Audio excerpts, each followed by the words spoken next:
Bonjour à tous et bienvenue sur Plastic Dream, je suis ravi de vous retrouver aujourd'hui. Dans la deuxième partie, on avait assemblé les deux demi-fuselages, on avait passé un peu de mastic pour combler les éventuels joints. Et bien aujourd'hui, on va poncer tout ça, et puis après le ponçage, on va regraver.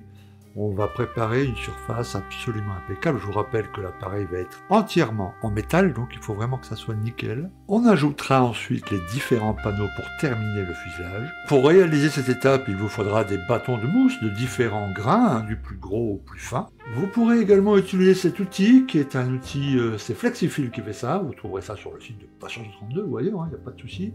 Et puis les différents grains aussi sur les bandelets. Rouge, c'est pratiquement pour lustrer, et marron, là, c'est le gros grain, par exemple. Quelques bâtons également pour lustrer, des bâtons de lustrage de différentes tailles, et un peu d'eau. Voilà. Alors l'eau, il faudra faire attention, parce que c'est un outil acrylique qu'on a passé, hein. Enfin, en tout cas que moi j'ai passé, donc il ne faudra pas noyer ça sous l'eau. Il faut que les bâtonnets soient humides. Mais il ne faut pas que ça soit noyé sous la flotte, sinon vous allez enlever tout votre outil, évidemment. Voilà, là on y va tout doucement, bâton mousse, hein. On fait vraiment gaffe, hein. Surtout sur les petites surfaces arrondies comme ça, il ne faut vraiment pas les aplatir, hein. Il faut vraiment y aller tout doucement. Là j'utilise un grain qui est assez tendre, hein. C'est pas un grain très fort, c'est vraiment pour y aller mollo, hein. Ça dépend en fait du type de putti que vous utilisez. Si c'est un putti Tamiya, quelque chose de très dur, très costaud, vous pouvez prendre un grain plus dur. Là, c'est un putti acrylique. Voilà, on y va mollo avec un peu d'eau, ça va très bien.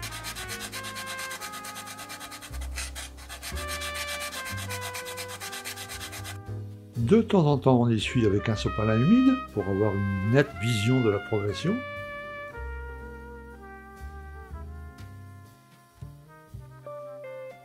On continue comme ça tout le tour de l'appareil, hein, tranquillement.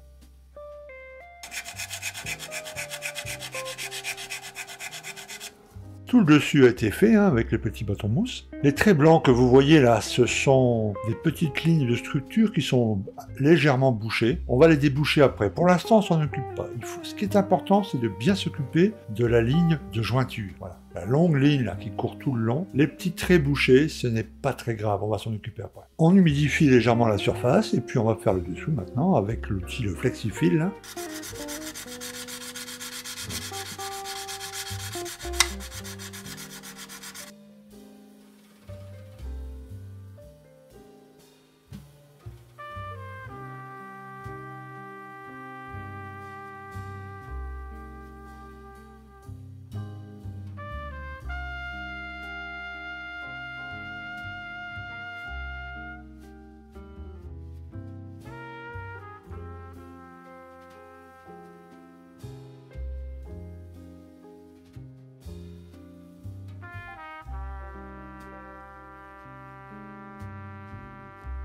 Et on continue comme ça, tout doucement, on y va mollo, hein.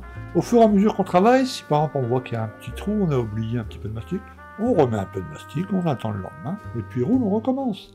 Il faut vraiment y aller tout doucement, il n'y a aucun souci.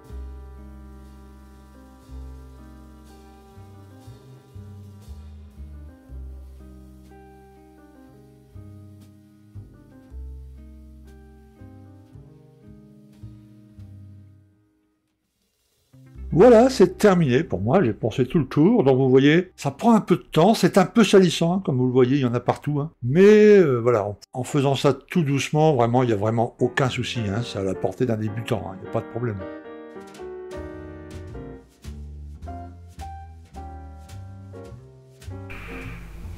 Ok, alors maintenant, on va regraver. Alors tout ça, on fait en plusieurs étapes, hein, vous avez compris, le ponçage, ok, maintenant on va regraver les petits traits qu'on a effacés là, etc. en ponçant, d'accord. Après on va refaire une vérif, et puis on va reponcer, et puis on va regraver, etc. jusqu'à temps que ça soit parfait, ok. Alors si vous avez de la chance ou un peu d'expérience, et ben ça va se faire très rapidement en une seule passe. Quand on est débutant, ben, généralement il y a plusieurs passes, hein. Il faut être courageux et il faut prendre un peu son mal en patience. Alors comme outil pour graver, on peut utiliser ça. Alors soit comme ça à la main, soit posé sur son manche. C'est très pratique pour faire les arrondis, je vais vous montrer après. Tamiya a fait à peu près les mêmes petites scies comme ça. Hein, donc ça aussi c'est nickel. Hein. Ça pour faire les arrondis là au-dessus. Hop, impeccable. Après vous avez différents petits outils proposés par Tamiya, Par exemple celui-ci, c'est une petite pointe très très fine, donc ça pour creuser un peu là, les petits trucs, ça va être génial. L'outil se tient parfaitement en main. Là j'ai celui de chez MRP qui est aussi pas mal. Ok, voilà, même principe, hein, on passe. Ok, alors pour graver, voilà, on va faire ça ensemble les premiers si vous voulez bien. Ok, donc on va faire le dessous là pour vous montrer. Hein. Donc ici vous voyez par exemple cette ligne qui est juste là. Oups. Voilà. Et ben, il faut y aller tout doucement. Tout doucement. Il faut pratiquement pas appuyer. Il faut prendre les bonnes... voilà, il faut mettre dans le bon sens, vous allez le sentir assez vite. Et là, alors moi évidemment je suis pas dans une très très bonne position là. Mais en gros...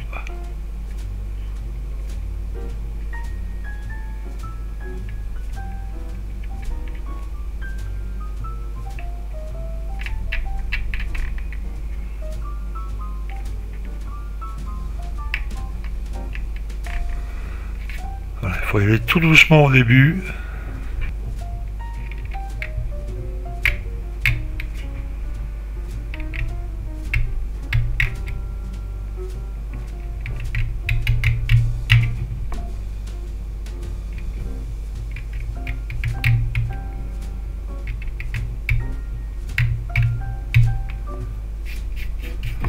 Alors, ne recherchez pas la perfection tout de suite.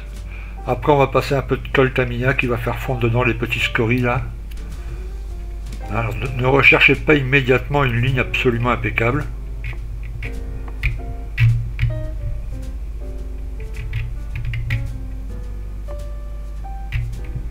Voilà. Donc là, le premier est bon. Voilà, on a encore les deux là à faire.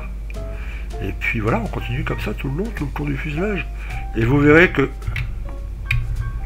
vous serez dans une position beaucoup plus confortable que moi. Parce que moi j'ai la caméra juste entre mon visage et la maquette. C'est pas évident. Mais quand vous êtes tout seul, vous allez voir, on trouve une bonne position et ça va relativement vite. Hein. On prend vite le coup de main.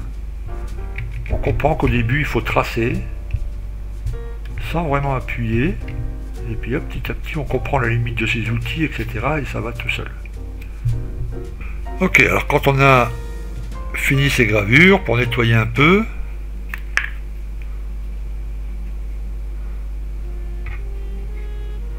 voilà, il suffit de passer, hop, alors on va regarder là, voilà, on essuie le pinceau, faut pas qu'il y ait beaucoup de colle, hein.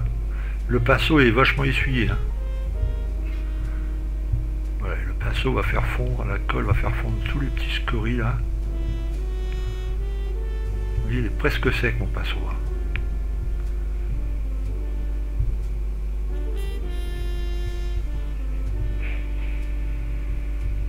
Voilà. Ensuite on touche plus, hein. On laisse sécher. Hein. On ne revient pas tout de suite dessus parce que là la colle a fait fondre un peu le plastique. Si vous allez dessus là avec une pointe, etc., vous allez recreuser profond, ça va partir dans tous les sens. Là, il faut laisser sécher, il ne faut pas toucher. Voilà. Et vous verrez que quand on passera l'après, ça sera nickel. Alors voilà, maintenant que le joint est préparé, est fait, et que ça a été regravé un peu partout, vous pouvez le voir, le dessous, là, etc. Tout est fait, on va coller les différents éléments. Les plaques ici, les deux entrées d'air, le puits de train, plaque en dessous. Voilà. On va coller un maximum de choses, les ailes y compris. Ok, ce qu'on va pas coller, c'est le réacteur. Et puis la verrière, évidemment, en place, tout ça, on va s'en occuper après.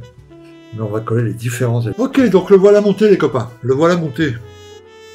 52 cm, il est quand même énorme. Il est sacrément lourd, pas seulement parce que j'ai mis des boulons là à l'intérieur, mais rien que déjà du plastique, il y a déjà son poids là. C'est déjà sacrément son poids. Ok.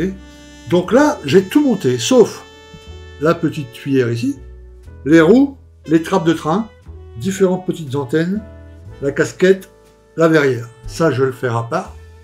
On va le faire à part, et puis on va coller ça à la toute fin. Là, il est prêt pour la pâture. Enfin, prêt pour la pâture. Il n'y a plus de montage à faire jusqu'à la pâture. Là, je vais cacher l'intérieur du cockpit ici, avec de la bande cache, un peu de mousse, etc.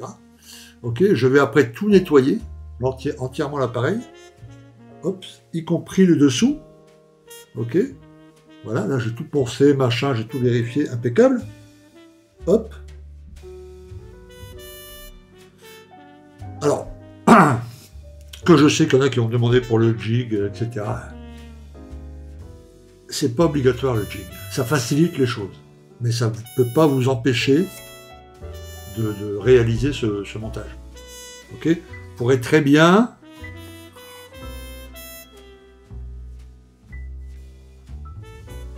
Si vous êtes attentif pour la pâture, si vous faites attention, ok. Il y a aussi la solution, et ça je le fais pour de nombreux jets, c'est d'enficher ici, trouver un bout de manche à balai ou quelque chose qui rentre parfaitement ici. Pardon. Et voilà.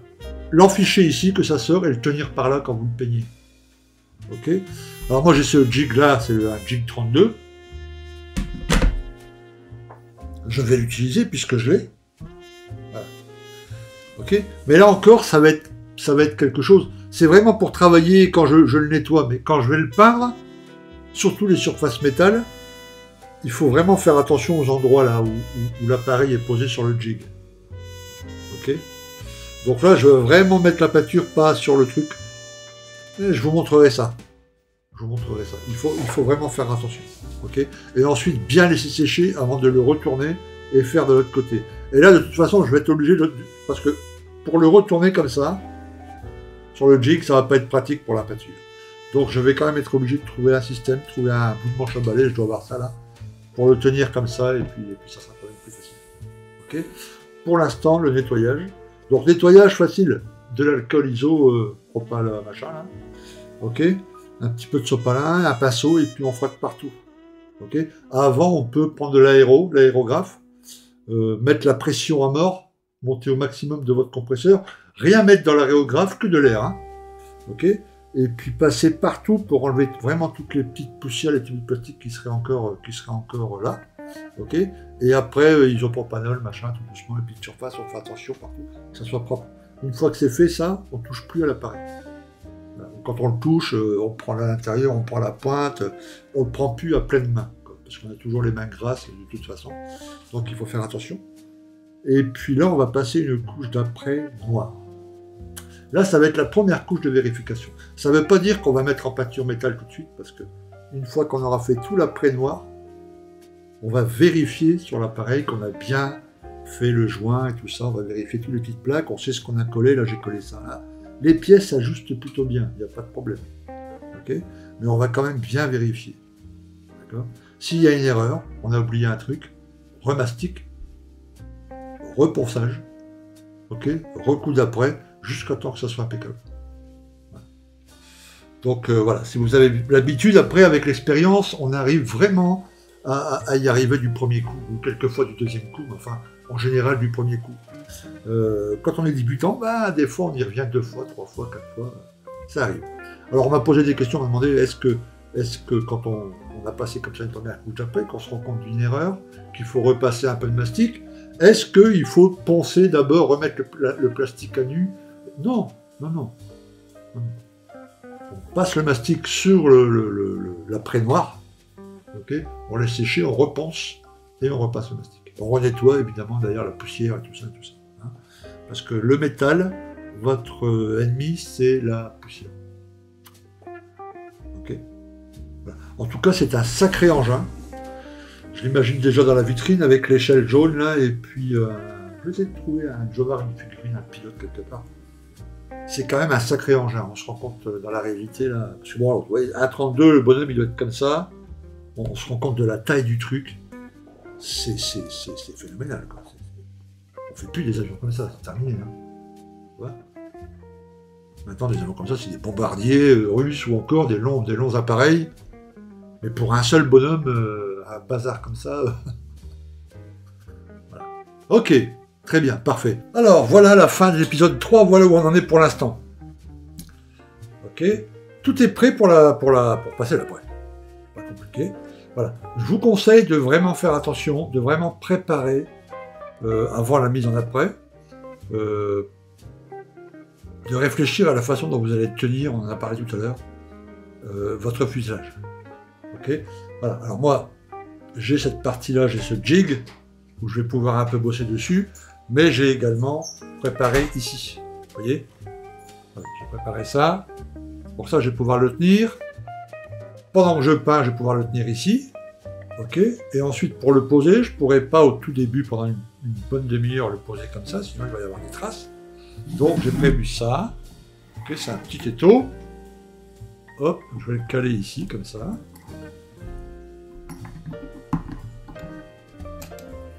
Voilà. Je pourrais le laisser sécher comme ça pendant une demi-heure, 1 heure, 2 heures. Voilà, quand il sera bien sec, je pourrais à nouveau l'enlever et le reposer sur le jig. Ça, il faut y penser toujours avant d'attaquer la peinture, de sortir l'aérographe et tout ça. Ok. Alors, ce que j'ai fait en plus, par rapport à tout à l'heure, j'ai juste mis en place le cockpit. Là, il y a encore le petit élastique, parce que j'ai mis un peu de colle blanche, pour qu'il soit bien appuyé, le cockpit, enfin la verrière. Voilà. À l'intérieur, la casquette, c'est peint. Alors, ici, la casquette et l'arrière, c'est vert. Bon, c'est écrit sur la notice, vous lirez la notice, mais moi j'ai fait ça au pinceau, tout doucement, j'ai tout bien préparé, j'ai mis le siège. Moi je vous dis, dans ma vitrine, je veux garder cette espèce de flèche comme ça. Voilà. Donc c'est pour ça que j'ai ouvert 0 trappe, j'ai rien ouvert, j'ai même pas laissé ouvert la verrière. Voilà. Tout va être fermé comme ça. Voilà. Donc là, prochain épisode, la semaine prochaine, on attaque direct par l'après. Et puis ensuite la métal, je vais vous montrer comment on fait différentes teintes de métal, il y a plusieurs techniques. Il y a y compris une technique où on peut faire plusieurs teintes de métal, mais avec une seule teinte métal. Aluminium, par exemple. Voilà. Et on va faire tout ça, et les décales, et je pense que la prochaine vidéo, ça sera la dernière. Ok? Merci de m'avoir suivi, et je vous dis à très très très bientôt, la semaine prochaine en tout cas. A plus, ciao!